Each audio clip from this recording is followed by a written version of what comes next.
ভারতের নারী শক্তির উড়ানকে রুখে দেওয়া হলো, আমরা চেষ্টা করেও সফল হতে পারলাম না। মহিলা সংরক্ষণ বিল পাশ নিয়ে এমনটাই বলছিলেন প্রধানমন্ত্রী নরেন্দ্র মোদী।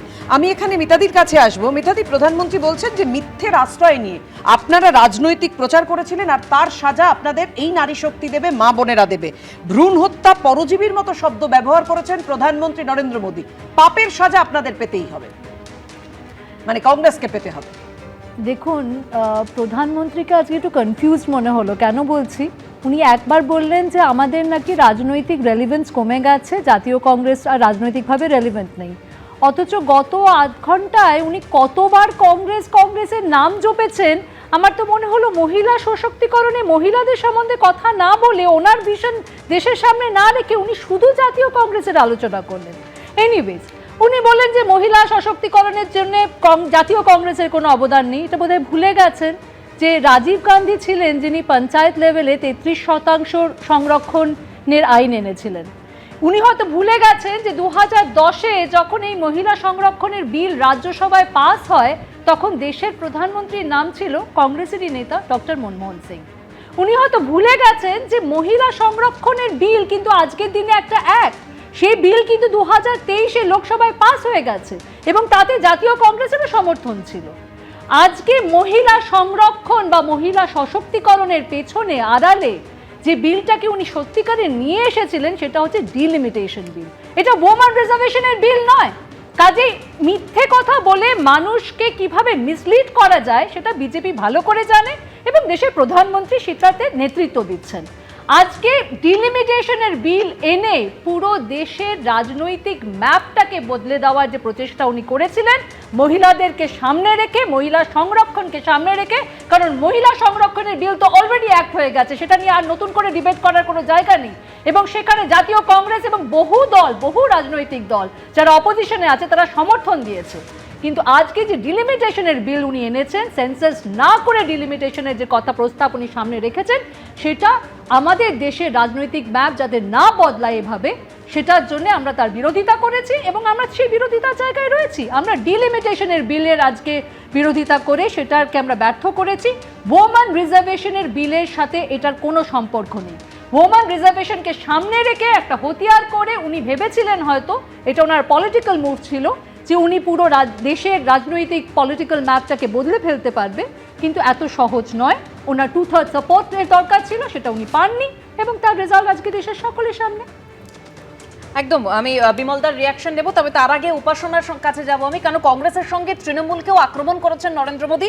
উপাসনা, তুমি শুনলে মানে প্রধানমন্ত্রী নরেন্দ্র মোদী তিনি যেরকম বলছেন যে এটা সময়ের দাবি ছিল, এটা একটা পবিত্র প্রয়াস ছিল, এই যে টেবিল চাপড়ানো হয়েছে, এই যে হাততালি দেওয়া হয়েছে, এর প্রতিটা উত্তর মহিলারা দেবে, নারীরা দেবে। এবং এক্ষেত্রে তোমাদের কাছে একটা সুযোগ ছিল নিজের বাংলাকে সেখানকার মহিলাদের এগিয়ে নিয়ে যাওয়ার। কংগ্রেসের সঙ্গে হাত মিলিয়ে এই বিলের বিরোধিতা করে সেই সুযোগ তোমরা হাতছাড়া করেছো, অর্থাৎ তৃণমূল হাতছাড়া করেছে। যেই কথাটা উনি বলেছেন যে মহিলারা উত্তর দেবে, আমি তো নিজে একজন মহিলা, তাই উত্তরটা সর্বপ্রথম দিয়ে দিই।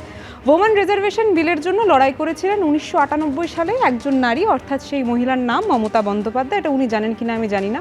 আর যে মহিলা রিজার্ভেশন বিলের কথা উনি বলছেন, সেই জিনিসটা তো অলরেডি 2023 সালে পাশ হয়ে গেছে।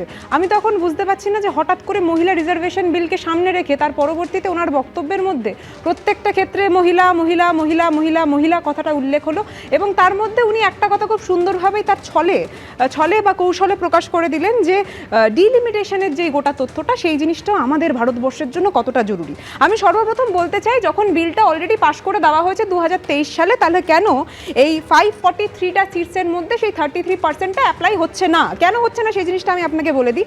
ডিলিমিটেশনটাকে কেন আনার তারা চেষ্টা করছে, কারণ ডিলিমিটেশন আনার পরবর্তীতে তারা এই 543 সিটসটা বাড়িয়ে নিয়ে যাওয়ার চেষ্টা করছে 850-তে। আর যদি আমি একটা বেসিক হিসাব দেখি, তাহলে এই 543 সিটসটার মধ্যে যদি 33% মহিলাদের জন্য রিজার্ভ করা হয়, তাহলে গোটা সংখ্যা উঠে দাঁড়ায় যে সংখ্যাটা শুধুমাত্র পুরুষ বা তাদের প্রতিনিধিরা সেখানে উপস্থিত থাকতে পারবে, সেটা হচ্ছে 364। তারা সেটা চায় না, তারা বাস্তবে 850-এ গোটা সংখ্যার সিটটা বাড়িয়ে তার পরবর্তীতে 570টা সিট তারা নিজেদের জন্য কালেক্ট করে রাখতে চাইছে। এই গোটা হিসাবে আপনি বুঝে যাচ্ছেন কতটা তারা মহিলা প্রেমী। এবং হ্যাঁ, আর একটা কথা বলতে আমি বাধ্য হচ্ছি, তৃণমূল কংগ্রেস সেই মূলত একটা পার্টি যার এমপি রিপ্রেজেন্টেটিভসরা রয়েছে এবং সেই সংখ্যাটা হচ্ছে 38% অফ দ্য টোটাল পপুলেশন যারা আমাদের এমপি রিপ্রেজেন্টেটিভস আমাদের মেন লোকসভায় রয়েছে। এবং শুধুমাত্র তাই কেন, তার পাশাপাশি যখন তারা মহিলা সংরক্ষণের কথা বলছেন, মহিলা ক্ষমতায়নের কথা বলছেন, সেখানে মমতা বন্দ্যোপাধ্যায় লক্ষ্মীর ভাণ্ডার দিয়ে 2.21 ক্রোর্স লোকজনদেরকে সেখানে উপকৃত করেছেন। আনন্দধারায় উপকৃত হয়েছে 1.21 কোটি, রূপশ্রীতে উপকৃত হয়েছে 22.02 কোটি। পঞ্চায়েতে সবচেয়ে বেশি জনপ্রতিনিধি মহিলা রয়েছে, অর্থাৎ 51.4% লোকজন। আর হ্যাঁ, এই কথাটাও তাদেরকে মনে করিয়ে দিই যে সিন্দুর অপারেশনে যে দুজন মহিলা আমাদের এই ভারতবর্ষের দুজন কন্যার সেখানে গেলেন, অর্থাৎ সুফিয়া কুরেশি, ভামিকা সিং। পরবর্তীতে বিজেপির নেতাদেরকে এই কথা বলতে শুনলাম যে সুফিয়া কুরেশির কেন্দ্র করে বলেছেন যে উন লোগো কি বহন কো ভেজ দিয়া উন লোগো কো মারনে কে লিয়ে, ওনার বিরুদ্ধে কি স্টেপ নেওয়া হয়েছে সেই জিনিসটাও আমি মোদিবাবুর কাছে প্রশ্নটা থাকবে। মোদিবাবু তো উত্তর দিতে পারবেন না, বিজেপির প্রতিনিধি যিনি একদম। রয়েছেন আমি উনি বিমলদার উত্তর দিন। প্রতিক্রিয়া নেব। বিমলদা, কংগ্রেস এবং তৃণমূলের একসুর, মহিলাদের আসন সংরক্ষণের কোনো ইচ্ছে নরেন্দ্র মোদীর নেই। তার আসল উদ্দেশ্য হলো লোকসভার আসন সংখ্যা বাড়িয়ে নিজেদের রাজনৈতিক স্বার্থ সিদ্ধি করা।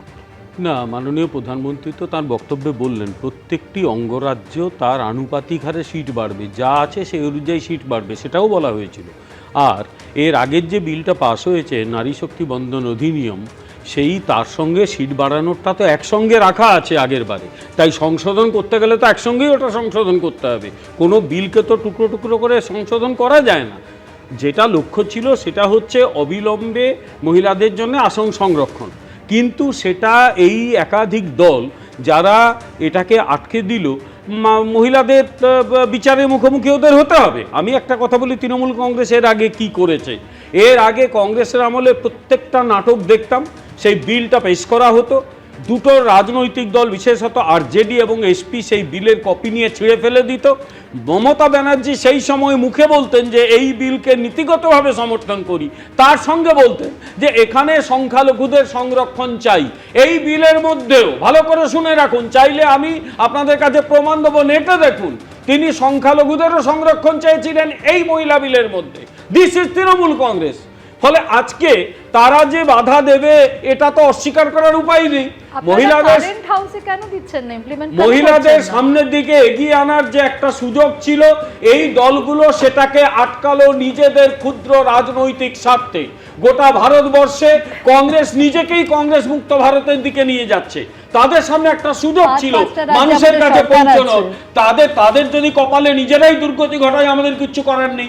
আমাদের পরিষ্কার বক্তব্য, এই দলগুলো পরিবারবাদী, এই দলগুলো নারী বিরোধী, এই দলগুলো কেউই চায় না মহিলাদের জন্য সংরক্ষণ হোক। তাই আগামী দিনে এদের প্রত্যেককে কিন্তু মহিলাদের বিচারের মুখোমুখি হতে হবে। আসলে এই প্রতিটি দলের সবাই মিলে বললে কারোর কথা শোনা যাবে না। এই মুহূর্তে আরো একবার রাখবো জাতির উদ্দেশ্যে ভাষণ দিতে গিয়ে ঠিক কি বললেন প্রধানমন্ত্রী। संसद में नारी शक्ति वंदन संशोधन का जिन दलों ने विरोध किया है, उनसे मैं दो टूक कहूंगा। ये लोग नारी शक्ति को फॉर ग्रांटेड ले रहे हैं। वो ये भूल रहे हैं कि 21वीं सदी की नारी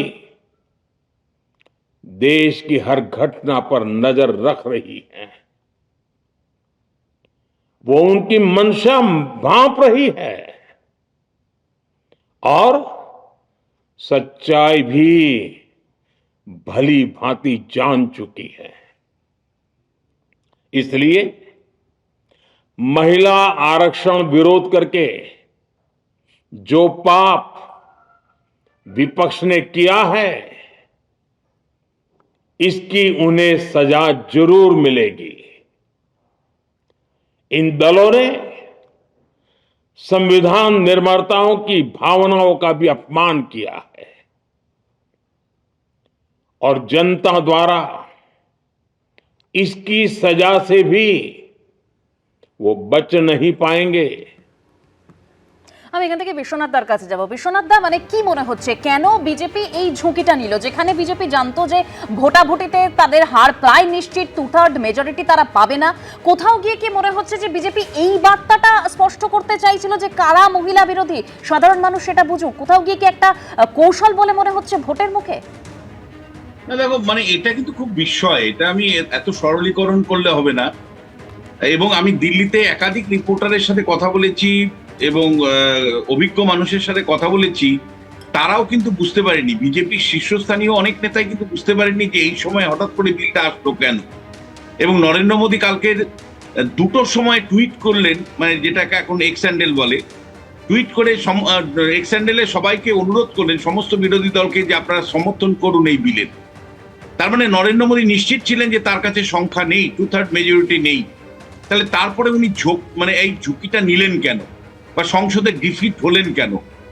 তাহলে দুটো কারণ হতে পারে। একটা হলো যে প্রথমত সংখ্যা ছিল না, ওটা নিশ্চিত উনি ছিলেন, কারণ না হলে দুটোর সময় উনি কেন এক্স হ্যান্ডেলে সমস্ত বিরোধী দলকে অ্যাপিল করলেন যে আপনারা এই বিলকে সমর্থন করুন? ফলে সংখ্যা ছিল না তার কাছে, কিন্তু তারপরেও তিনি এই ঝুঁকিটা নিলেন কেন? দুটো কারণে আমার কাছে মনে হতে পারে। একটা হলো যে ওভার কনফিডেন্স থেকে হতে পারে, যে না শেষ পর্যন্ত বিরোধীরা সমর্থন করবে, এটা ওভার কনফিডেন্স হতে পারে। দ্বিতীয় কারণ হতে পারে যে দেখো, মানুষ কিন্তু অমরত্ব চায়। নরেন্দ্র মোদী সেই ব্যক্তি যিনি অমরত্ব, মমতা বন্দ্যোপাধ্যায়ের মতো অমরত্ব চায়। ফলে 370 ধারা কার্যকারী করেছেন, বিজেপির সমস্ত এজেন্ডাই উনি কার্যকারী করেছে। ইউসি বাকি আছে, আর এই মহিলা সংরক্ষণ বিল বাকি আছে। তারপরে তিনি একটা অমরত্ব পেতে পারেন, সেই জায়গা থেকে অমরত্বের স্বাদ থাকে মানুষের মধ্যে, সেই অমরত্বের জায়গা থেকে ঝুঁকিটা নিতে পারেন। তৃতীয় কারণটা যেটা তুমি বললে, যে এটা ঠিক যে দুটো রাজ্য মেজর পলিটিক্যাল, মানে দুটো রাজ্যেই বিরোধিতা এসছে। একটা হলো তামিলনাড়ু থেকে ডিএমকে বিরোধিতা করেছে, আর পশ্চিমবাংলা থেকে মমতা বন্দ্যোপাধ্যায়ের দল তৃণমূল বিরোধিতা করেছেন মূলত যদি ধরি। তাহলে এইবার নির্বাচনে আজকে অন্ডালে প্রধানমন্ত্রী আসছেন, কালকে তার 4টা পরপর জনসভা আছে। ফলে তাহলে কি শেষ পর্যন্ত মহিলা ভোট, যেটা তৃণমূল কংগ্রেস সাধারণত 4% বেশি পায়, সেই মহিলাদের প্রতি তৃণমূল কংগ্রেস কতটা নির্দয়? মমতা বন্দ্যোপাধ্যায় এই মহিলা বিলটা সমর্থন না করে তিনি যে মহিলাদের প্রতি অন্যায় করেছেন, সেই একটা আভাস উনি দিলেন। তাহলে কি কালকে থেকে নরেন্দ্র মোদী কার্পেট বোম প্রয়োগ করবেন, যে মমতা বন্দ্যোপাধ্যায় এবং তৃণমূল কংগ্রেসকে বিধে তারা কতটা মহিলাদের বিরুদ্ধে সেই ভাবনাটা তুলে ধরবেন, এবং সেখানে একটা ভিকটিম কার্ড তিনি খেলবেন। ফলে সেই রকম একটা পরিস্থিতির সম্ভাবনা কিন্তু উড়িয়ে দেওয়া যায় না। কিন্তু এটা আমি নিশ্চিত করে বলতে চাই যে এই নির্বাচনে কিন্তু যে এসআইআর নিয়েই মূলত অভিমুখটা ছিল প্রচারের, সেইখান থেকে কালকের থেকে এই অভিমুখটা কিন্তু চেঞ্জ যে হবে। আজকে প্রধানমন্ত্রীর জাতির উদ্দেশ্যে ভাষণে পরিষ্কার ধরা পড়েছে, আগামীকাল সকাল থেকেই প্রধানমন্ত্রী একটার পর একটা জনসভায় বক্তৃতা করবেন। আমি নিশ্চিত যে এই ইস্যুটাকেই উনি প্রাধান্য দিয়ে তৃণমূল কংগ্রেসকে জিতবেন। এবং মহিলা সংরক্ষণ ইস্যু পশ্চিমবাংলার নির্বাচনী রাজনীতিতে অন্যতম ইস্যু হয়ে উঠছে। এখন দেখার যে এতে বিজেপি কতটুকু লাভবান হন, বা তৃণমূলই কিভাবে এটাকে কমব্যাট করে।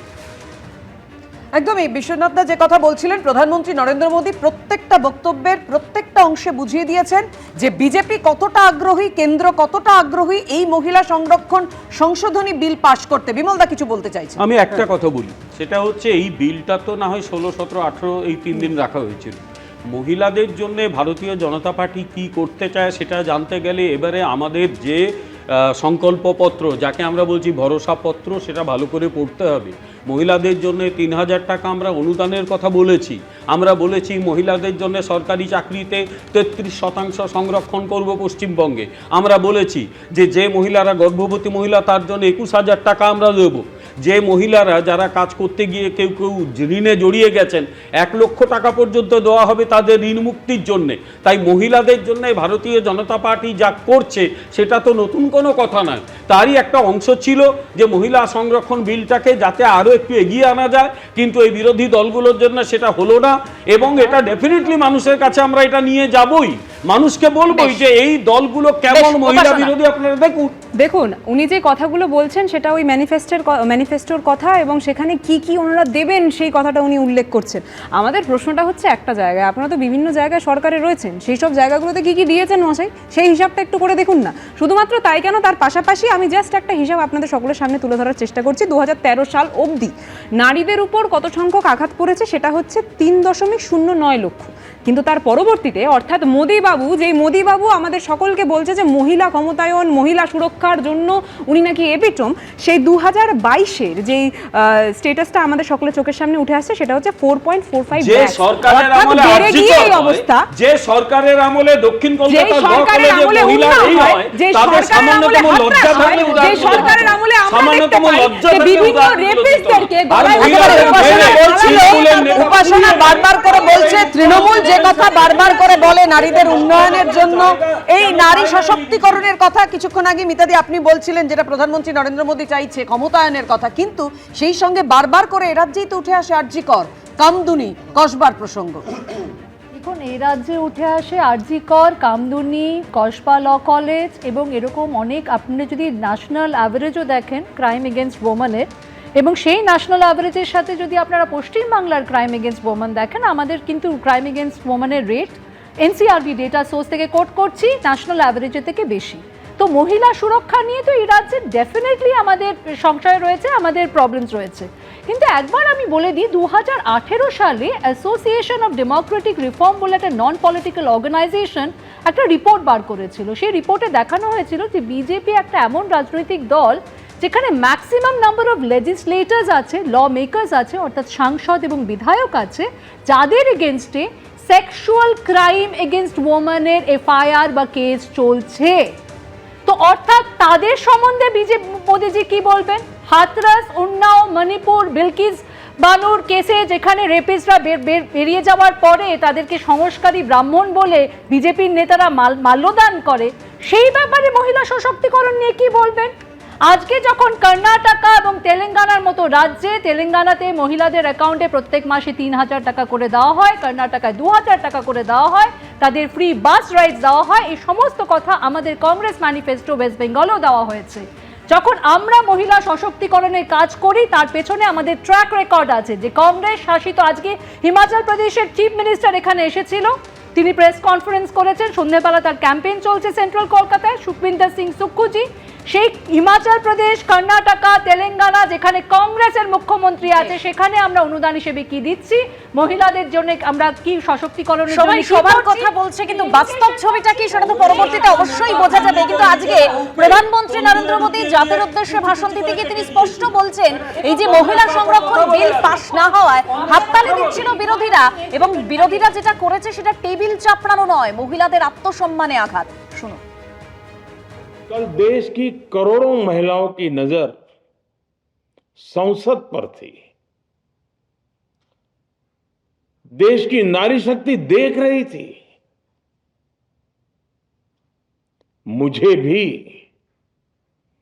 ये देखकर बहुत दुख हुआ कि जब ये नारी हित का प्रस्ताव गिरा तो कांग्रेस, डीएमके, टीएमसी, सपा जैसी परिवारवादी पार्टियां खुशी से तालियां बजा रही थी। महिलाओं से उनके अधिकार छीनकर ये लोग मेजें थपथपा रहे थे। उन्होंने जो किया वो केवल टेबल पर थाप नहीं थी, वो नारी के स्वाभिमान पर, उसके आत्मसम्मान पर चोट थी। और नारी सब भूल जाती है, अपना अपमान कभी नहीं भूलती। इसलिए संसद में कांग्रेस और उसके सहयोग के उन सबके व्यवहार की कसक हर नारी के मन में हमेशा रहेगी।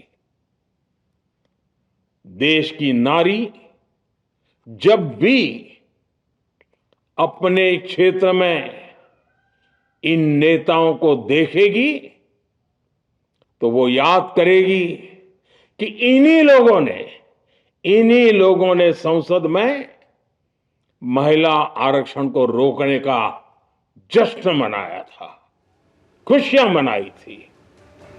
রবীন্দ্রনাথ বাবু মানে বিরোধীদের বক্তব্য এই মহিলা সংরক্ষণ সংশোধনী বিলকে সামনে রেখে বঙ্গভঙ্গের চেষ্টা করা হচ্ছে, একেবারে সেই চেষ্টা করছে বিজেপি। অন্যদিকে প্রধানমন্ত্রী তিনি বলছেন যে ডিলিমিটেশনকে শিখণ্ডী করে মহিলাদের পিছিয়ে দিল বিরোধীরা। সেক্ষেত্রে এই যে ন্যারেটিভ, পাল্টা ন্যারেটিভ, এটাতে লাভ কার হবে কি মনে হয় আপনার? দেখুন, প্রথমেই বলি যে আমি বড় বড় বিশ্লেষক নয়, বড় বোদ্ধাও নই, বড় বড় রিপোর্টাররা বুঝতে পারছেন না, কিন্তু আমি এইটুকু বুঝেছি যে পিছনে জাতীয় পতাকা নিয়ে যখন প্রধানমন্ত্রী দুটো রাজ্যে ভোট হবে তার 2 দিন আগে বা 4 দিন আগে যখন এই ধরনের ভাষণ রাখেন, যেখানে একটি মূল বিরোধী দলকে তারা ক্রমান্বয়ে আক্রমণ করেন, তখন তার লক্ষ্য জাতির উদ্দেশ্যে মূল কথাটা বা মূল তথ্যকে প্রচার করা নয়, তার উদ্দেশ্য ইলেকশন প্রচার করা, এবং সেটাই তিনি পিছনে জাতীয় পতাকা রেখে সেই প্রচারটা করেছে। এবার আমি আসি, সাধারণ মানুষকে কিন্তু প্রথমে বুঝতে হবে ডিলিমিটেশন খাই না মাথায় দেয়, এটা বুঝতে হবে। ডিলিমিটেশন হচ্ছে সময়ান্তরে দেশের রাজ্যের জনসংখ্যা বাড়ে এবং জনসংখ্যার ভিত্তিতে বিভিন্ন রাজ্যের একটা কনস্টিটিউয়েন্সিগুলোর যে এলাকাগুলো আছে তার একটা সীমা নির্ধারণ করা। এই সীমা নির্ধারণটাই হচ্ছে ডিলিমিটেশন। তার প্রিন্সিপাল হচ্ছে 1 ভোটার 1 ভোট 1 ভ্যালু। এখন অনেক জায়গায় হচ্ছে 20 লক্ষ লোককে একটা মানুষ রিপ্রেজেন্ট করছেন, কোনো জায়গায় 10 লক্ষ মানুষকে একটা লোক রিপ্রেজেন্ট করছেন। এই জায়গা থেকে যাতে হয় সেটার জন্যে ডিলিমিটেশন টাইমার মানে সময়ান্তরে করা হবে, এইটা ঠিক আছে। এখন 76 সালের পরে এটা ফ্রোজেন করে দেওয়া হয়েছিল 50 বছরের জন্য, যে 26 সালের পরে এটা আসবে। এখন 26 সালে যখন আসবে সেটা ধরে নেওয়া হচ্ছে 26 সালে যে সেন্সাস আসবে সেই সেন্সাসের ভিত্তিতেই কিন্তু এই 26 সালের এই যে সেন্সাস শুরু হচ্ছে এই সেন্সাসের ভিত্তিতেই ডিলিমিটেশনটা কার্যকরী হবে। এইটাই কিন্তু ডিলিমিটেশন কমিশনের বক্তব্য। হঠাৎ করে প্রধানমন্ত্রী এবং বিজেপি দল তারা ঠিক করেছে যে তারা 2011 সালে সেন্সাসের ভিত্তিতে করবেন। তার কারণ কি? তার কারণ তাদের মনে হচ্ছে মহিলাদের সিট বাড়ানো দরকার। আমি একটা তথ্য দিচ্ছি, এই মুহূর্তে পশ্চিমবঙ্গের রিপ্রেজেন্টেশন যদি ধরেন তাহলে 38% মহিলা রিপ্রেজেন্টেশন আছে, আর মানে তৃণমূলের রিপ্রেজেন্টেশন আমি বলছি মহিলাদের। আর বিজেপির গোটা যদি লোকসভায় রিপ্রেজেন্টেশন ধরেন 18%। তারা কিন্তু এতদিন এগুলো নিয়ে ভাবেনি। এইবার আপনি গোটা ঘটনাটা ব্যাপারটা বুঝবার চেষ্টা করুন, বিরোধীদের আপত্তিটা কোথায়? সাউথের স্টেট এবং নর্থের স্টেট এই দুটোর মধ্যে সাংঘাতিক একটা ফেডারাল অ্যাসিমেট্রি হয়ে যাবে, একটা অসমতা চলে আসবে। কারণ মানে যুক্তরাষ্ট্র কাঠামোয় তারা এতদিন জনসংখ্যা ম্যানেজ করেছে, তারা জনসংখ্যা বাড়তে দেয়নি, তার জন্য তাদের পেনালাইজ করা হবে। আর কোনো কোনো রাজ্যে প্রচুর জনসংখ্যা বেড়ে গেছে। এবার কি আমি এই ডিলিমিটেশনের দেখুন যে বিল, সেই বিল খুলে বলছি, উত্তরপ্রদেশের প্রজেক্টের সিট হবে আসন হবে 133 আর পশ্চিমবঙ্গের সিট হবে 61। তাহলে উত্তরপ্রদেশে যে আসবে সে গোটা রাজ্যে গোটা ভারতে কায়েম করবে, রাজ কায়েম করবে, বাঙালিদের উপরও রাজ কায়েম করবে। গোটা উত্তর এবং উত্তর ভারত এবং মানে পূর্ব ভারত, দক্ষিণ ভারত, পশ্চিম ভারত তাদের সম্মিলিতভাবে উত্তর ভারত মানে হার্টল্যান্ড, যেটাতে বিজেপি তাদের আসন দাবি করে, সেইটাকে ছাড়িয়ে যেতে পারবে না। তাহলে আর ভবিষ্যতে কিন্তু কোনো দিন ওই গতকাল যে জিনিস ঘটেছে সেটা হবে না। অর্থাৎ 12 বছরের মধ্যে হয়নি যে সরকারকে কেন্দ্রীয় সরকার একটা বিল নিয়ে এসছে, সেটা পার্লামেন্টে সংসদে দাঁড়িয়ে হারিয়ে দেওয়া। এটাই গণতন্ত্র, গণতন্ত্রের ইউনিকনেস, সেটা চিরতরে হারিয়ে যাবে। এবং সেই জায়গায় বিরোধীরা প্রোটেস্ট করেছে। এইটা ভালো করে ভারতের নাগরিকদের, পশ্চিমবঙ্গের নাগরিকদের বুঝতে হবে যারা বাংলায় শুনছে। সুতরাং এইটা যতক্ষণ না হচ্ছে, এইটা সিকিউর করতে গিয়ে, এর সঙ্গে মহিলাদের কোনো সম্পর্ক নেই। মহিলা আইন চালু হয়ে গেছে গতকাল, এতদিন তো করেননি। গতকাল উনি বুঝলেন বিলটা হেরে যাবে, তাই গতকাল একটা গেজেট নোটিফিকেশন হলো। 23 সালে এই উইমেন্স রিজার্ভেশন বিল চালু হয়েছে, আজকে কেন এই উইমেন্স রিজার্ভেশন গতকাল কেন হলো? এর মধ্যে সময় ছিল না, তুই করেননি। এইবার এই দুটোর সঙ্গে বলে দিচ্ছেন আরে করুন না, ওই যে 33% যা আছে সেইটা সামান্য সংশোধন করে এই ইলেকশন থেকেই চালু করতে পারতেন। তারপর 2026-এ মানে 24-29-এ করে দিন না, তা করবেন না। ওনারা ওই বিশাল পরিমাণ নিয়ে উত্তর ভারতের হার্টল্যান্ডে নিজেদের আধিপত্য কায়েম করে সেইখানে মহিলাদের নিয়ে আসবার চেষ্টা করছেন, যেটাতে বিরোধীরা আপত্তি করেছে। এটা প্রান্তিক মানুষের নয়, এটা মহিলাদের নয়, এটা হচ্ছে একান্তই বিজেপির নিজস্ব এজেন্ডা। অর্থাৎ মহিলা সংরক্ষণ বিল নিয়ে রাজনীতিতে একেবারে গোটা দেশ তোলপাড়। বিমলদার কাছে আমি আসবো, কিন্তু তার আগে দেখাবো 2023 সালে পাশ হওয়া নারী শক্তি বন্ধন অধিনিয়ম বিলে ঠিক কি রয়েছে, কেন কালকে 2/3 সংসদের সমর্থন মিলল না, লোকসভায় পাশ হলো না, ঠিক কি হয়েছিল গতকাল দেখে নিন। প্রধানমন্ত্রী নরেন্দ্র মোদী বা কি বললেন আর বিরোধীদেরই বা কি বক্তব্য। कांग्रेस पार्टी और उसके समर्थक दलों ने इस बात का उत्सव मनाया जो सरकार की साजिश थी संघीय ढांचे को बदलने की, उसको हराया गया। কালকে হেরে গিয়ে বাবুর খুব দুঃখ হয়েছে। আরে ওটা মিথ্যে, সামনে রেখেছে মহিলা আর পেছনে ছিল কয়লা। লোকসভার আসন সংখ্যা বাড়িয়ে 850 করে লোকসভা ও বিধানসভায় 33% নারী সংরক্ষণের জন্য শুক্রবার লোকসভায় সংবিধান সংশোধনী বিল পেশ করেছিল মোদী সরকার। তা পাশ করানোর জন্য 2/3 সাংসদদের সমর্থন প্রয়োজন ছিল, কিন্তু তা না হওয়ায় শেষ পর্যন্ত মোদী সরকারের আনা বিল পরাস্ত হয়। এর আগে দুদিন ধরে শাসক বিরোধী একে অপরকে তীব্র আক্রমণ করে, পক্ষে বিপক্ষে যুক্তি জাল সাজায়। महिलाओं को मिलने वाले इस अधिकार का जिसने विरोध किया है, देश की महिलाओं ने उन्हें माफ नहीं किया है। The first truth is that this is not a women's bill. This is nothing to do with the empowerment of women. There is a women's bill. This is an attempt to change the electoral map of India. Using and hiding behind India's women. Actually, it is a shameful act. বিলের বিরোধিতা করে বিরোধীদের প্রশ্ন ছিল 2023 সালে পাশ হওয়া নারী শক্তি বন্ধন অধিনিয়মে স্পষ্ট বলা হয়েছিল যে নতুন জনগণনার পরেই আসন পুনর্বিন্যাস করা হবে এবং তার ভিত্তিতে সংরক্ষণ কার্যকর হবে। কিন্তু এখন মোদী সরকার জনগণনা পর্যন্ত অপেক্ষা না করে কেন তড়িঘড়ি আসন পুনর্বিন্যাস ও আসন সংখ্যা বাড়ানোর বিষয়টিকে মহিলা সংরক্ষণ বিলের সঙ্গে জুড়ে দিল? পাল্টা মোদী সরকারের দাবি হলো বিরোধীরা আসলে মহিলাদের আসন সংরক্ষণের বিরোধী, তাই তারা এই ঐতিহাসিক পদক্ষেপে বাধা দিল। मान्यवर, मैं समझ रहा हूं कि ये वोट नहीं देंगे तो महिला आरक्षण का बिल गिर जाएगा, मगर इस देश की महिलाएं देख रही है, उनके रास्ते का रोड़ा कौन है वो देख रहे हैं। पंचायतों और नगर पालिकाओं में 33% आरक्षण का प्रावधान भी भारतीय राष्ट्रीय कांग्रेस की सरकार ने स्वर्गीय राजीव गांधी जी के नेतृत्व में सदन पटल पर पहली बार पेश किया। রাজ্য রাজনীতির ক্ষেত্রে তাৎপর্যপূর্ণ বিষয় হলো বিরোধীদের এককাট্টা অবস্থানের জেরে মোদী সরকারের আনা সংবিধান সংশোধনী বিল ব্যর্থ হওয়ার পর লোকসভায় বিরোধী শিবিরের জয়ের পরই মমতা বন্দ্যোপাধ্যায়কে শুভেচ্ছা বার্তা পাঠান সোনিয়া গান্ধী। তৃণমূল সূত্রে খবর, ভোটাভুটিতে মোদী সরকার পরাজিত হওয়ার পর অভিষেক বন্দ্যোপাধ্যায়কে ফোন করেন রাহুল গান্ধী। অভিষেক বন্দ্যোপাধ্যায়কে ধন্যবাদ জানান তিনি। বিধানসভা ভোট সত্ত্বেও তৃণমূলের তরফে ভোটাভুটিতে অংশ নেওয়ার জন্য লোকসভায় সাংসদদের পাঠানোর সিদ্ধান্ত অত্যন্ত গুরুত্বপূর্ণ ছিল বলে মন্তব্য করেন রাহুল গান্ধী। বলেছিলাম ওদের পতন হবে, পতন শুরু করে দিয়েছি গতকাল থেকে, দেখেছেন তো, মুখে ছামা ঘষে দেওয়া হয়েছে। ঘ্যাচাং ফু, মহিলা বিল তো আমরা 98 থেকে লড়ে আসছি। আমাদের বিল রিজার্ভেশন করে মহিলাদের সিট দিতে হয় না, আমরা 50% রিজার্ভেশন করেছি পঞ্চায়েতে, মিউনিসিপ্যালিটিতে। মহিলা বিরোধী ইন্ডি জোট তৃণমূল কংগ্রেসের আসল স্বরূপ প্রকাশিত হয়েছে। মহিলারা এমএলএ হোক, এমপি হোক, তৃণমূল চায় না। এর উচিত শিক্ষা 23 তারিখ 29 তারিখ বাংলার মা বোনেরা দেবে।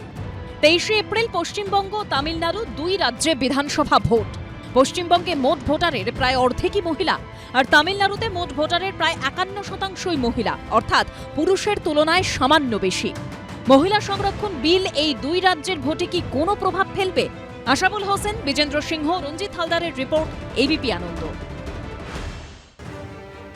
মিতাদি, আপনার কাছে এভাবে আসতে চাইছি যে আপনারা যেভাবে বিরোধিতা করছেন একেবারে আপনাদের সুর এবং তৃণমূলের সুর এক, এবং আপনারা বিল পাশ না হওয়ার পর অর্থাৎ রাহুল গান্ধী ফোন করেছিলেন অভিষেক বন্দ্যোপাধ্যায়কে, সোনিয়া গান্ধী শুভেচ্ছা বার্তা পাঠিয়েছেন মমতা বন্দ্যোপাধ্যায়, অর্থাৎ জাতীয় স্তরে আপনাদের যে বোঝাপড়া এবং এই সৌজন্যটা এ রাজ্যের ক্ষেত্রে বিধানসভা নির্বাচনে কোথাও কাটা হয়ে যাচ্ছে না তো? একদমই হচ্ছে না। আপনাদেরকে বুঝতে হবে যে রাহুল গান্ধীজি বর্তমান পরিস্থিতিতে আমাদের দেশের বিরোধী দলনেতা। বিরোধী দলনেতা হওয়ার মানে তিনি শুধু জাতীয় কংগ্রেসের নেতা নন, তিনি বিরোধী কণ্ঠস্বর। লোকসভায় তিনি সমস্ত বিরোধী কণ্ঠস্বরের প্রতিনিধি। আজকে যখন ফ্লোর কোঅর্ডিনেশনের প্রয়োজন পড়ে বিরোধী দলেদের মধ্যে, তখন উনি শুধুমাত্র অভিষেক ব্যানার্জিকে ফোন করে বার্তা দেননি, যত বিরোধী দল রয়েছেন এবং তাদের যারা ফ্লোর লিডার লোকসভাতে, ইন্ডিয়ান পার্লামেন্টে, তাদের সকলকে উনি শুভেচ্ছা বার্তা দিয়েছেন। কারণ এটা আমাদের কাছে খুব জরুরি ছিল, প্রয়োজনীয় ছিল যে এই বিলটাকে, ডিলিমিটেশনের বিলটাকে, ওমেন রিজার্ভেশনের বিল কিন্তু 2023-এ পাস হয়ে গেছে, আমি আবার বলছি, ডিলিমিটেশনের বিল যেটা করে কিনা একটা চক্রান্ত করা হয়েছে যে কিভাবে দক্ষিণ ভারতবর্ষের বা ওরকম কিছু রাজ্যের শেয়ার কম করে দেওয়া যেতে পারে আমাদের দেশের পলিটিক্যাল সে, যেন দক্ষিণ ভারতবর্ষ যারা কিনা জিডিপিতে শেয়ার বেশি রেখেছে, যারা শিক্ষার বেশি শেয়ার রেখেছে, এক মিনিট আমি জাস্ট শেষ করছি, তাদেরকে পেনালাইজ করা হচ্ছে যে তারা তাদের পপুলেশন বেটার কন্ট্রোল করেছে। এটা কি ধরনের লজিক হতে পারে? এবং সেই জন্য উনি শুধুমাত্র অভিষেক ব্যানার্জি বিরত করছে, কারণ এই পর্বে আর বার্তা দিয়েছে মহিলা সংরক্ষণ যেরকম হবে তার সঙ্গে যে সিট সংখ্যাও বাড়বে, এটা কিন্তু পরস্পরের সঙ্গে ঘনিষ্ঠভাবে সম্পর্কিত।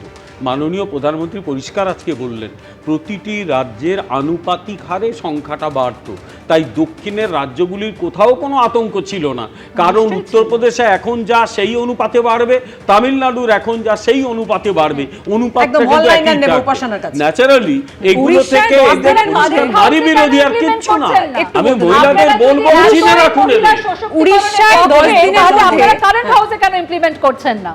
উড়িষ্যায় 10 দিনের মধ্যে 5টা ধর্ষণের ঘটনা ঘটেছে, আর তার পাশাপাশি মোদি বাবু থেকে শুরু করে শুভেন্দু বাবু এবং বিভিন্ন লোকজনদের বক্তব্য আমরা বরাবরই শুনেছি। আমরা কিছুক্ষণ আগে একটা তথ্য আমাদের সকলের সামনে উঠে আসলো যে 38% তৃণমূল কংগ্রেস 38% প্রতিনিধি দিয়েছে যারা মহিলা, কিন্তু যখন এই প্রশ্নটা বিজেপির দিকে ছুড়ে দেবো তখন তারা কিন্তু সংখ্যাটা বলতে পারবে না, কারণ সেটা ওই 18 ছুঁই।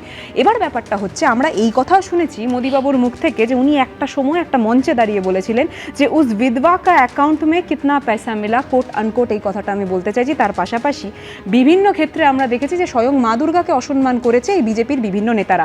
মোদিবাবু বাংলায় আসার পরবর্তীতে দিদি ও দিদি বলে কিভাবে টোন টিটকারি কেটেছে সেই দৃশ্যও দেখেছি। তারা সংবিধানের কথা বলে, কিন্তু সেই পার্লামেন্টে দাঁড়িয়ে অমিত শাহর মুখ থেকে এই বক্তব্য শুনেছি যে উনি বলছেন আম্বেদকর আম্বেদকর আম্বেদকর, ইয়ে নয়া ট্রেন্ড চল রা হ্যায়। আজকে যখন সংবিধানের কথা বলছি দিদি, ঠিক সেই সময় এই কথাটাও বলতেও বাধ্য হচ্ছি। আজকে এসআইআর এর লাইনে দাঁড়িয়ে সেই প্রেগনেন্ট মহিলাটাকেও প্রমাণ করতে হয়েছে যে সে এই বাংলার নাগরিক, এই ভারতবর্ষের নাগরিক। 250 জনের সম্মান নিয়ে কথা হচ্ছে, কিন্তু ভোটারদের সম্মান, তারা যাতে নির্বিঘ্নে ভোট দিতে পারে তার জন্য এবার নির্বাচন কমিশন অভূতপূর্ব একটা পদক্ষেপ নিল। কি পদক্ষেপ? লক্ষণ রেখা। কি এই লক্ষণ রেখা দেখাবো প্রতিবেদনে, তারপর আসছে আলোচনা। লক্ষ্য অবাধ এবং সুষ্ঠু ভোট, তা সুনিশ্চিত করতে ইতিমধ্যে একের পর এক কড়া পদক্ষেপ করেছে নির্বাচন কমিশন। আর এবার বুথের চারপাশে 100 মিটার পর্যন্ত কার্যত লক্ষণ রেখা তৈরির সিদ্ধান্ত নিল নির্বাচন কমিশন। বুথে যেখানে ভোটাররা ভোট দিতে যাবেন সেখানে কিন্তু সেই 100 মিটার বরাবর কিন্তু চক দিয়ে একদম বৃত্তাকার গোলাকার দিয়ে দেওয়া হবে, অর্থাৎ সেখানে অন্য কেউ প্রবেশ করতে পারবেন না, ভোটাররা সেখান দিয়ে যাবেন। কেমন হতে চলেছে সেই লক্ষণ রেখা? রাজ্যের মুখ্য নির্বাচনী আধিকারিক জানিয়েছেন এবার বুথের চারপাশে 100 মিটার বৃত্তাকারে চক বা রং দিয়ে ঘিরে দেওয়া হবে। এই অংশে ভোটার ছাড়া অন্য কারো প্রবেশাধিকার থাকবে না। বিগত নির্বাচনগুলিতে বুথে যাওয়ার সময় ভোটারদের ভয় দেখানো বা ছাপ্পা ভোটের মতো অভিযোগ বারবার তুলেছে বিরোধীরা। এবার তাই ভোটের মুখে বাড়তি সতর্ক নির্বাচন কমিশন। ভোটের সময় বুথের বাইরে যাতে কোনোভাবেই ভিড় বা বিশৃঙ্খলা না হয় তা সুনিশ্চিত করতে একাধিক পদক্ষেপ করা হচ্ছে। মুখ্য নির্বাচনী আধিকারিক জানিয়েছেন, বুথের বাইরে 100 মিটারের বলয়ের মধ্যেই বসবেন সংশ্লিষ্ট বুথের বিএলও ও তার একজন সহকর্মী। তারা ভোটারের নথি যাচাই করবেন। নথি যাচাইয়ের পরে বুথের মধ্যে ঢুকতে পারবেন ভোটাররা। যা ইচ্ছে করুন, মানুষকে ভয় দেখাবেন না। মানুষ যেন মনের আনন্দে এসে ভোট দিতে পারে, মানুষ যেন তারা নিজেদের গণতান্ত্রিক অধিকার প্রয়োগ করতে পারে। কোনো কিছু হওয়ার আগেই একটা এমন টেনশন প্যাকড সিচুয়েশন করবেন না যেখানে মানুষ ভয় পায়। আপনারা চাইছেন যাতে মানুষ ভোট দিতে না আসে। নির্বাচন কমিশন বলেছেন তারা একটা রক্তপাতহীন, অবাধ, শান্তিপূর্ণ নির্বাচন উপহার দেবে। এবার সেটার দায়িত্ব নির্বাচন কমিশনের। এবার ওখানে ধরে সাদা চক দিয়ে লাইন টেনে দিই কি নীল সাদা রং করে দিই, ওটা আমাদের দেখার কিছু নয়। বুথে ঢোকার দরজার সামনে 2 জন করে কেন্দ্রীয় বাহিনীর জওয়ান থাকবেন। একজন ভিতরের দিকে মুখ করে এবং দ্বিতীয় জন ভোটারদের লাইন দেখবেন। বাইরে ভোটারদের লাইন দেখতে রাজ্য পুলিশ থাকতে পারে। বুথের ভিতরের পাশাপাশি বাইরেও লাগানো থাকবে এআই প্রযুক্তিযুক্ত ক্যামেরা। কমিশন জানিয়েছে, এই সিসিটিভি ফুটেজ একই সঙ্গে রিটার্নিং অফিসার, জেলা নির্বাচনী আধিকারিক এবং মুখ্য নির্বাচনী আধিকারিকের দপ্তর থেকে মনিটরিং করা হবে। শুধু বুথ চত্বরই নয়, এবার ভোটার স্লিপ বিলি করা নিয়েও কড়া ব্যবস্থা নিচ্ছে নির্বাচন কমিশন। নির্বাচন কমিশন সূত্রে খবর, এবার বাড়ি গিয়ে ভোটারের হাতেই স্লিপ দেওয়ার জন্য নির্দেশ দেওয়া হয়েছে বিএলওদের। কাকে ভোটার স্লিপ দেওয়া যায়নি এবং কেন দেওয়া যায়নি তা নিয়ে সবিস্তার তথ্য থাকবে প্রিসাইডিং অফিসারের কাছে। স্লিপ বিলির সময় বাড়িতে ছিলেন না এমন কোনো ভোটার ভোট দিতে এলে কেন তিনি ছিলেন না তার কারণ জানতে চাইবেন প্রিসাইডিং অফিসার। সেক্ষেত্রে সংশ্লিষ্ট ব্যক্তির ভোটার তালিকায় নাম ও ছবি দেখে তবেই ভোটদানে অনুমতি দেওয়া হবে। এ হচ্ছে শিব ঠাকুরের আপন দেশে আইন কানুন সর্বনেশে। 80 বছর ধরে ইলেকশন কমিশন যে সুনাম অর্জন করেছিল, একজন ভদ্রলোক এসে সব ধুলোতে মিশিয়ে দিয়েছে। কে কৈফিয়ত দেবে? সাধারণ নাগরিক ইলেকশনকে মনে করে, নির্বাচনকে উৎসব মনে করে। এটা ভয়ের জায়গা না, মারামারির জায়গা না, যেটা এরা তৈরি করছে। শেষ পর্যন্ত ভোটার স্লিপ নিয়েও আজকে নির্বাচন কমিশনকে হস্তক্ষেপ করতে হচ্ছে। কোন পরিস্থিতি, কোন ভোট সংস্কৃতি তৈরি করেছে পশ্চিমবঙ্গের তৃণমূল কংগ্রেস আর তার আগে কমরেডরা? এটা অত্যন্ত লজ্জার বিষয়। নির্বাচন কমিশনের সিদ্ধান্ত করবে। ভোটে আইন শৃঙ্খলা সুনিশ্চিত করার প্রশ্নে শুক্রবারই ডিজিপি, আইজি, এডিজিদের নিয়ে বৈঠক করেছে কমিশন। এবার মাইক্রো অবজারভার, কেন্দ্রীয় বাহিনী এবং রাজ্য পুলিশের সঙ্গে থাকবে বডি ক্যামেরা। কমিশন সূত্রে খবর, কোথাও কোনো রকম সন্দেহজনক গতিবিধি ধরা পড়লেই সঙ্গে সঙ্গে পদক্ষেপ করা হবে। রুমা পাল, শিবাশিস মৌলিক ও হংসরাজ সিংহর রিপোর্ট, এবিপি আনন্দ, কলকাতা। বিশ্বনাথ, আয়োজন তো বিশাল, মানে সেটা central force, marksman, bullet proof গাড়ি নিয়ে টহল, নাকা চেকিং, পর্যবেক্ষক, এই লক্ষণ রেখা, সমস্ত ব্যবস্থা রয়েছে। কিন্তু এই 23 তারিখ এবং 29 তারিখ ভোটাররা ভয়মুক্ত হয়ে ভোট কেন্দ্রে যেতে পারবেন তো, এবং ভোটটা দিয়ে বাড়িতে ফিরবে পারবেন তো? এখন না চাইলে বিশ্বাস নেই। গত 2 দিন আমি সরব হয়েছি, সেটা হলো পোস্টাল ব্যালটে যেভাবে ভোটকর্মীরা ভোট দিতে পারছিলেন না। 2 দিন ধরে মানে কার্যত আমার ব্যক্তিগত প্রোফাইল থেকে তারপরে তোমাদের স্টুডিওতে লাগাতার চিৎকার করেছি, ন্যাশনাল লেভেলে জানিয়েছি বিষয়গুলো। তারপরেও আমি বলবো যে আজকে পুরোপুরি পোস্টাল ব্যালটে লোক স্বাধীনভাবে ভোট ব্যবস্থা করতে পেরেছে 100%, সেটা বলা যায় না। এবং ভাস্কর ঘোষদের থ্যাঙ্কস টু ভাস্কর ঘোষ, মানে রাজনৈতিক দলগুলো কিন্তু চুপ ছিল, কিন্তু যারা আমাদের ভোট নেবেন তাদের ভোট পোস্টাল ব্যালটে নেওয়া হয়, তাদের অব্যবস্থা, তাদের প্রতি নানা রকম ষড়যন্ত্র করে ভোট থেকে বাদ দিয়ে দেওয়া, এবং যারা পুলিশ আধিকারিক পুলিশ আছেন তাদেরকে ডিউটি না দেওয়া, মানে ডিউটি না দিলে তাদেরকে ছুটি না দিলে তো তারা ভোট দিতে পারবে না। মানে ধরো একজন পুলিশ মালদাতে পোস্টিং আছে, তা পুরুলিয়াতে ভোট দিতে হবে, তাহলে তাকে তো একটা দিন ছুটি দিতে হবে, সেই ছুটি পর্যন্ত সে পাচ্ছে না। এবং বহু জায়গাতে কিন্তু মানে পোস্টাল ব্যালট ইস্যু করা হচ্ছে না। ফলে এইরকম একটা পরিস্থিতি ইতিমধ্যেই দেখিয়ে দিয়েছে ইলেকশন কমিশন। আমরা অনেকেই সরব হয়েছি এটা নিয়ে, এবং থ্যাঙ্কস টু এবিপি আনন্দ এটা নিয়ে যথেষ্ট সরব হয়েছে। আজকে কিছুটা ব্যবস্থা ফিরে আসছে বলে খবর, কিন্তু তার আগে কিন্তু বহু লোক ভোট না দিয়েই বাড়ি চলে গেছে। ফলে এই যদি ছবি হয়, ফলে ট্রিপল আইডি বলে একটা সংস্থা আছে, ট্রিপল আইডি বলে একটা ইলেকশন কমিশনের সহযোগী গবেষণামূলক সংস্থা আছে, তারা নতুন ইনোভেটিভ নকশা দিয়ে এগুলো বিজ্ঞাপন দেয়, কিন্তু বাস্তবে কোনো কার্যকারী হয় না। আমি তোমায় বলছি আজকের দিনেও তোমাদের ক্যামেরাতে একের পর এক তোমরা দেখিয়েছো যে কিভাবে মানে হুমকি দেয়, কিভাবে ভয় ভীতি করাচ্ছে, ভোট দিলে জেনে যাবে এইসব বলছে, এবং কেউ কেউ একেবারে আপনি পশ্চিমবঙ্গে ধারাবাহিক ভোট হিংসার কথা বলছেন এবং আশঙ্কার সুর শোনা যাচ্ছে বিশ্বনাথ দার গলায়। বিমলদার কাছে আসবো। বিমলদা, রামায়ণে বনবাসকালে লক্ষণ সীতাকে পঞ্চবটী কুটিরের চারপাশে একটা রেখা টেনে দিয়েছিলেন যাতে রাবণের হাত থেকে সীতা রক্ষা পান। তো এই লক্ষণ রেখা কি বাঁচাতে পারবে ভোটারদের? সেটা হচ্ছে মানুষ কিন্তু ভয় এবং সন্ত্রাস কাটিয়ে এগোচ্ছে। এই যে দুদিন ধরে বিশ্বনাথ যেটা বললো সেটা নিয়ে আমরাও সরব হয়েছি, আজকে এ নিয়ে সাংবাদিক সম্মেলন করা হয়েছে এবং মানুষ রুখে দাঁড়ানোর কারণেই এবং বিভিন্ন জায়গায় বিভিন্ন টেলিভিশন চ্যানেল বা অনেকের সরব হওয়ার কারণে কিন্তু পরিস্থিতি অনেক স্বাভাবিক হয়ে গেছে এবং এই ক্রিমিনালরা পিছিয়েছে। সবচেয়ে দুঃখের কথা হচ্ছে একদল প্রশাসক, যারা সরকারি প্রশাসক যেভাবে এই ঘটনা কাণ্ডটা ঘটিয়েছে, আগামী দিনে তাদের উত্তর দিতে হবে। আমরা চাই ঠিকঠাক ভোট হোক, সাধারণ মানুষ ভোট দিক। একজন প্রার্থী যেন, একটু আগে যিনি বড় বড় কথা বলছিলেন, এই তৃণমূলের একজন নেতা লুঙ্গি পরে তার পেছনে এক লাথি মেরে তাকে কচুবনে ঢুকিয়ে দিয়েছিল, কোনো প্রার্থীকে যেন কচুবনে এরকম ঢুকতে না হয়। আমরা সেরকম একটা চাই। তিনি আবার তাদের পায়ের তলায় এসে আশ্রয় নিয়েছেন। আমরা সেগুলো চাইছি না, আমরা চাইছি মানুষ ঠিকঠাক ভোট দিক এবং এই ক্রিমিনালরা যারা ইতিমধ্যে হুমকি টুমকি দিচ্ছে, 2-4টে জেলে গেছে, এবার 200-400 জেলে। রামচন্দ্রকে বিক্রি করার পরবর্তীতে তারা ভেবেছিল যে ভোট জিতে যাবে, কিন্তু সেই অযোধ্যা থেকেই, সেই অযোধ্যার মাটি থেকেই রামচন্দ্র যেই পশ্চাতে লাথি মারার কথা উনি এক্ষুনি বললেন, সেইভাবেই কিন্তু বিজেপিকে বিদায় করেছে সেই মাটি থেকে। আর একটা কথা এখানে উল্লেখ করতে সত্যি খুব প্রয়োজন বোধ মনে হচ্ছে, সেটা হচ্ছে এটা লক্ষণ রেখা নয়, এটা রাবণ রেখা। কেন বলছি কথাটা? কারণ আমাদের সকলকে একটা জিনিস বুঝতে হবে যে মানুষকে ক্রমাগত হেনস্থা এবং তার পরবর্তীতে একটা তাদের হাতে শিকল বেঁধে দিয়ে তার পরবর্তীতে বিজেপি নিজেদের স্বার্থ চরিতার্থ করার ক্রমাগত চেষ্টা চালিয়ে গেছে। যে কথাটা কিছুক্ষণ আগে উল্লেখ হচ্ছিল, election commission of India, ECI, তো বিশ্বাস করুন ইসিআই আর ইসিআই হিসাবে কাজ করছে না। ইসিআই যে ইসিবি হিসাবে কাজ করছে, অর্থাৎ ইলেকশন কমিশন অফ বিজেপি হিসাবে কাজ করছে, সেটা কিন্তু আজকের দিনে দাঁড়িয়ে আর কোনো প্রশ্নচিহ্ন তার পিছনে বসে না। এটা একটা স্টেটমেন্ট হয়ে গেছে। আর হ্যাঁ, কিছুক্ষণ আগে মহিলা সংরক্ষণ নিয়ে কথা বলছিলাম, এই কথাটাও বলতে বাধ্য হচ্ছি। ইলেকশন কমিশনের মধ্যে কিন্তু কোনো মহিলা প্রতিনিধি নেই, জানেন তো। তো সর্বপ্রথম এই অনুরোধ তো থাকবে যে ইলেকশন কমিশনে যে আগামী দিনে যদি মহিলা প্রতিনিধি কিছু হয় তাহলেও দেখতে ভাল লাগবে।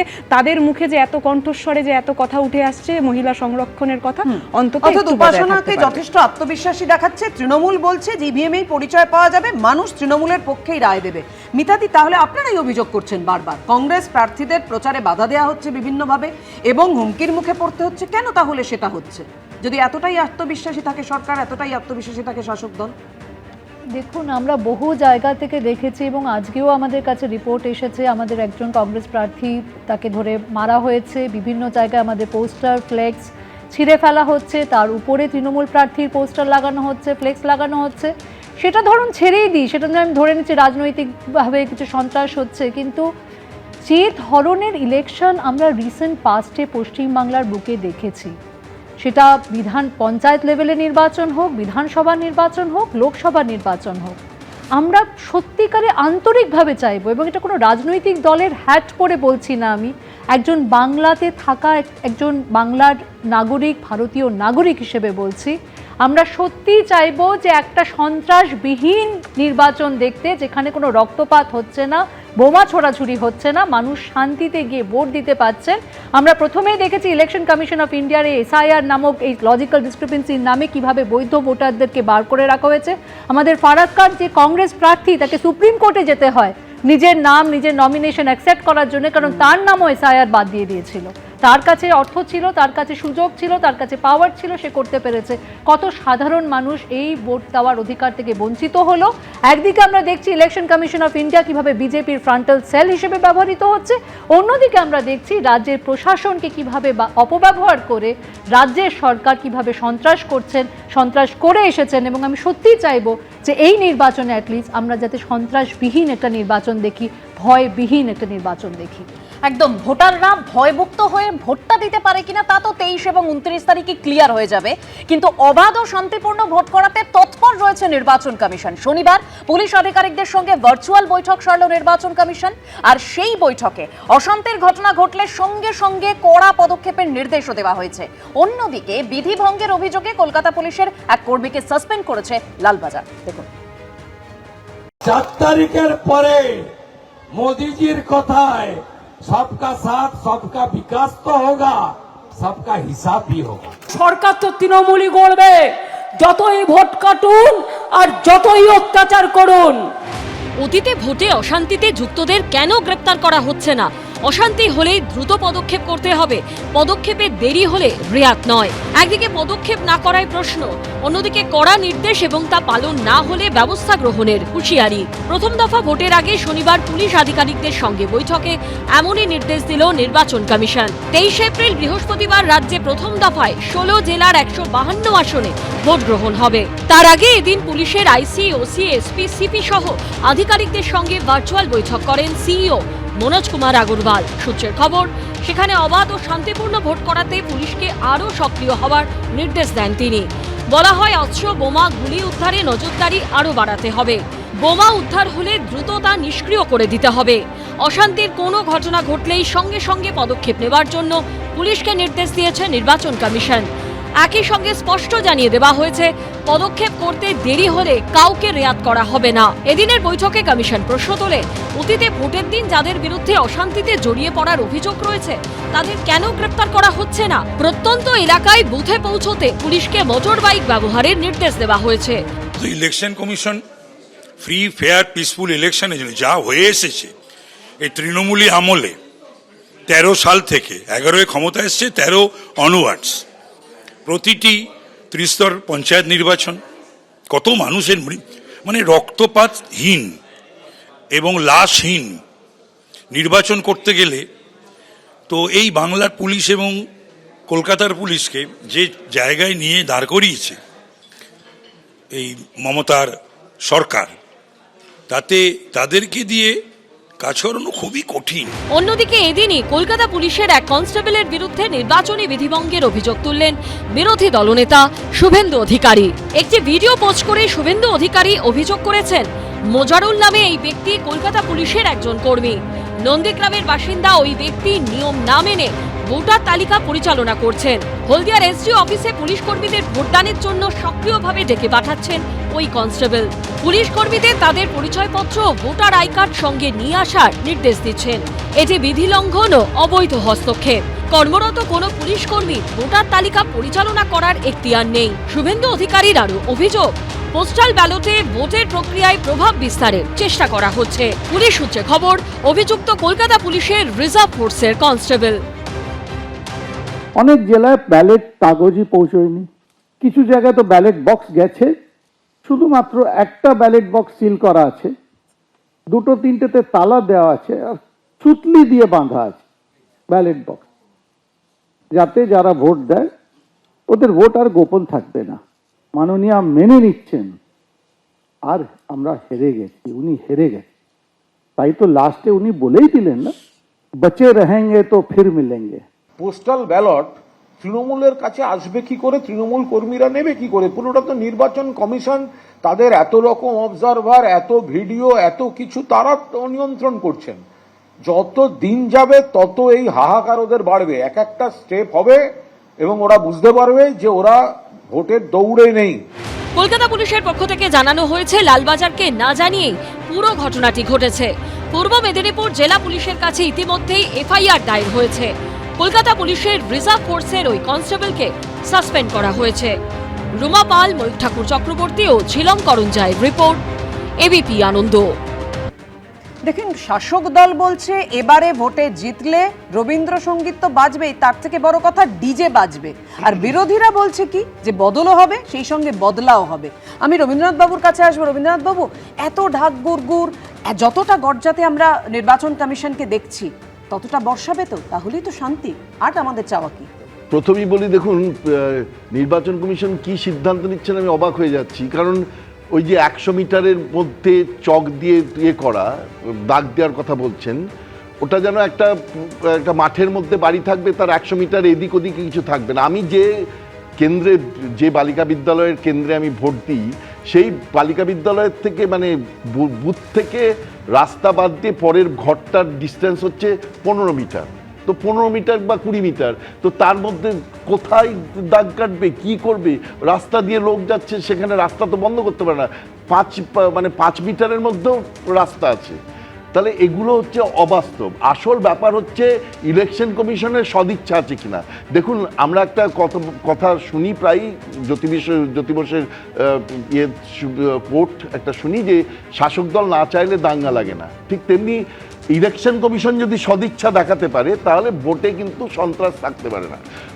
বস্তুতপক্ষে কোনো না কোনোভাবে কম্প্রোমাইজড হয় ইলেকশন কমিশন, এবং তারা মনে করে চলে যাক, আমাদের ইলেকশনটা হয়ে গেলেই হলো। সেটা যেন না হয় যে 23 তারিখ সকাল থেকে সন্ধ্যে পর্যন্ত আমরা যখন এই টিভি চ্যানেলে বসে আলোচনা করব তখন ওই দেখব বোমা পড়ছে, কিছু লোক জল নিয়ে ছুটছে, পুলিশ ছুটছে, এগুলো যেন দেখতে না হয়। আর ওই বাচ্চা ছেলেগুলোর প্রাণ চলে যাচ্ছে, এটা যেন পশ্চিমবঙ্গে না হয়, এটা বন্ধ হোক, এই একমাত্র কামনা। জানি না কি আলটিমেটলি হবে, কিন্তু এইটা কামনাটা থাকলো। ইলেকশন কমিশন কড়াভাবে ব্যবস্থা নিন, দরকার হলে যতজনকে পারুন সাসপেন্ড করুন, কিন্তু আপনারা কড়া ব্যবস্থা নিয়ে ভোটটাকে সন্ত্রাসমুক্ত করবার চেষ্টা করুন। বেশ, উপাসনা।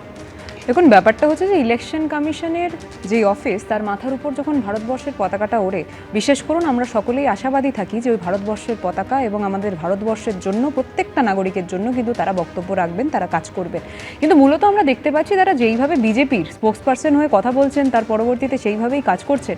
সেই জিনিসটা দেখার পরবর্তীতে আমাদের কোনো সাধারণ ব্যক্তিরই কিন্তু সেই আর ভরসা নেই যে ইলেকশন কমিশনের কোনো একটা সিদ্ধান্ত বাংলার নাগরিক বা ভারতবর্ষের কোনো নাগরিকের যে জন্য। প্রত্যাশার কথা তুমি একটু আগেই বললে একদম শুরুতেই, সেটা তো একেবারে রাজ্য পুলিশ প্রশাসনের ক্ষেত্রেও তো প্রযোজ্য হয়, তাই তো নাকি? এখন রাজ্য পুলিশ এবং প্রশাসন কার আন্ডারে কাজ করছে, কাদের কথায় মানে চলছে, সেই জিনিসটাও অন্য সময়গুলো যখন ঘটনা ঘটে, অন্য সময় তো অবশ্যই, এবং অন্য সময় প্রত্যেকটা ক্ষেত্রে আমরা এই দৃশ্য দেখেছি যে যাদের বিরুদ্ধে কথা উঠেছে, অভিযোগ উঠেছে, ফোনে পাওয়া যায় না, কখনো পুলিশ আবার ধৈর্য ধরে পরিস্থিতি সামাল দেওয়ার জন্য।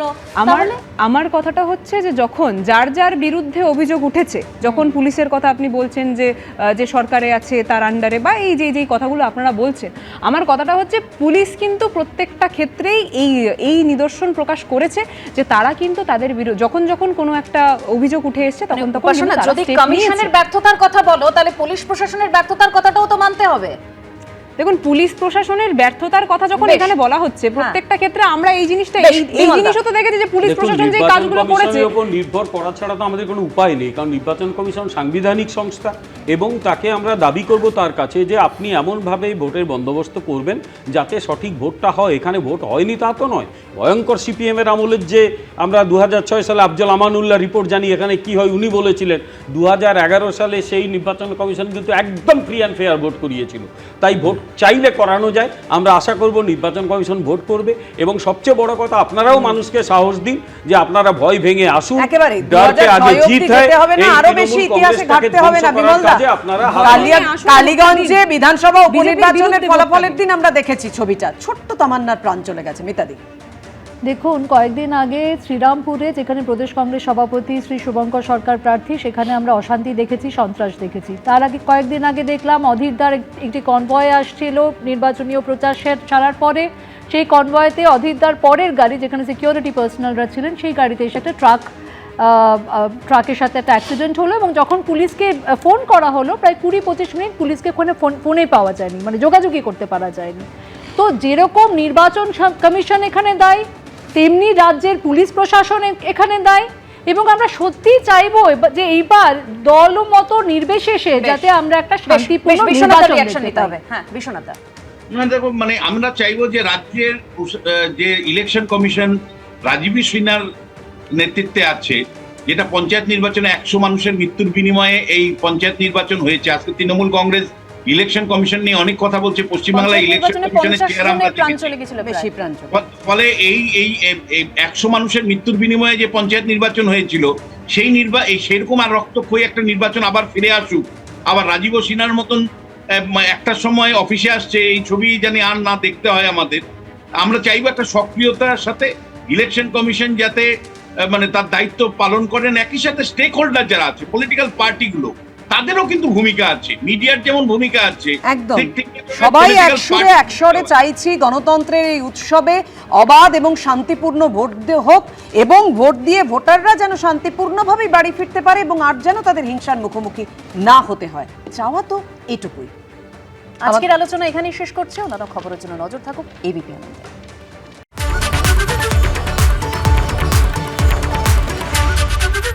এবিপি আনন্দ, এগিয়ে থাকে, এগিয়ে রাখে।